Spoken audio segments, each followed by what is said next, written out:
During the healthcare debate in Washington, millions of Americans came face to face with the highly partisan and dysfunctional climate of our political process.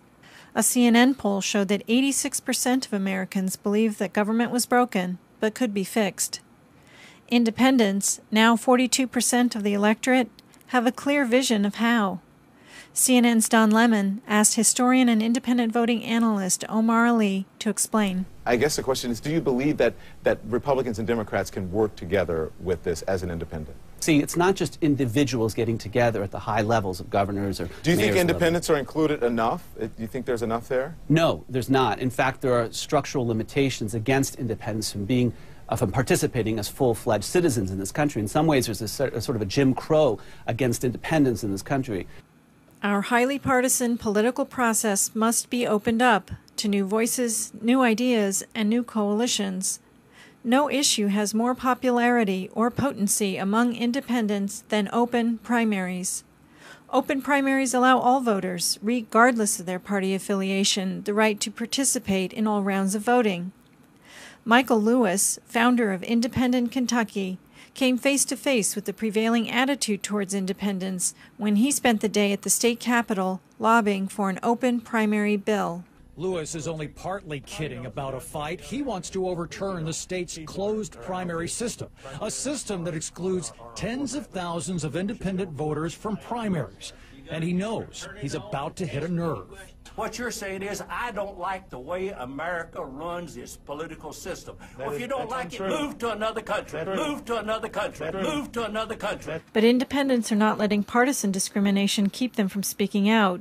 In California, they're fighting to enact Proposition 14 and create a nonpartisan, open system for state elections. We are second-class citizens when it comes to political representation and participation. Jason Olson is an independent voter activist pushing to change the law in California. This June, there's a proposition on the state's primary ballot to eliminate party primaries entirely. All the candidates run on the same ballot.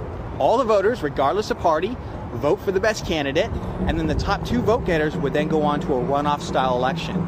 So there'd be no more segregating voters by political party and excluding independent. Party officials are trying to move things in the other direction.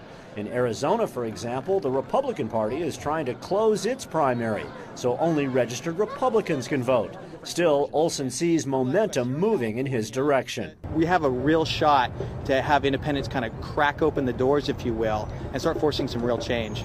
In New York City, independent Mayor Mike Bloomberg impaneled a charter revision commission which may put nonpartisan elections on the ballot for voter approval. Nonpartisan elections are a form of open primary. Meet Dr. Lenora Fulani, the country's leading African-American advocate for nonpartisan elections.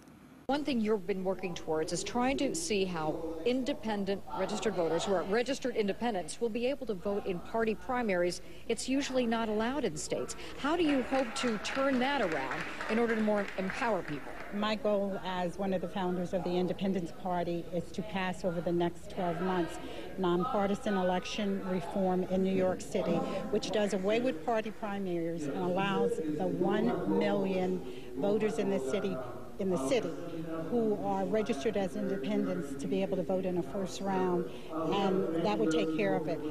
This happens in a lot of different states, but why do you think you'll be able to come close to achieving that? That's a tough barrier that you have to get across. Most of the cities in this country have nonpartisan elections, and the majority of those young people locked out independents are people of color. 20% African American, 11% Asian, 24% Latino, and 25% under the ages of 30. What our young people are saying to us is, we don't want to be in a party, we are independents, and we want to do politics in a new way, and we have to support that effort, and that's what we're fighting for here in New York City. Dr. Fulani, thank you very much. Americans across the political spectrum are deeply troubled by partisan politics. Political reform is on the national agenda. Independents are leading the call for open primaries. To join the fight for open primaries and nonpartisan elections, go to www.openprimaries.org.